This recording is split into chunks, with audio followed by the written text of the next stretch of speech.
হবিগঞ্জের নবীগঞ্জে পুকুরের পানিতে ডুবে একসঙ্গে প্রাণ হারিয়েছে একই পরিবারের ৩ শিশু।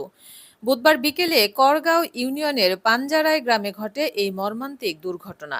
নিহতরা হলো ৩ বছরের শ্রাবণ সরকার, তার চাচাতো ভাই ৪ বছরের শুভ সরকার এবং ফুফাতো বোন ৫ বছরের অহনা রানী সরকার। বাড়ির পাশে খেলতে গিয়ে অজান্তেই তারা পড়ে যায় পুকুরে। অনেক খোঁজাখুঁজির পর স্থানীয় এক নারী প্রথমে পুকুরে ভেসে থাকা অহনার দেহ দেখতে পান। পরে জাল ফেলে উদ্ধার করা হয় বাকি ২ শিশুকেও। তাদের নবীগঞ্জ উপজেলা স্বাস্থ্য কমপ্লেক্সে নেওয়া হলে কর্তব্যরত চিকিৎসক ৩ জনকে মৃত ঘোষণা করেন। উপজেলা স্বাস্থ্য কমপ্লেক্সের আবাসিক চিকিৎসক ডক্টর চম্পক কিশোর সাহা বলেন, হাসপাতালে আনার অনেক আগেই শিশুদের মৃত্যু হয়। এই হৃদয় বিদারক ঘটনায় পুরো গ্রামে নেমে এসেছে শোকের ছায়া।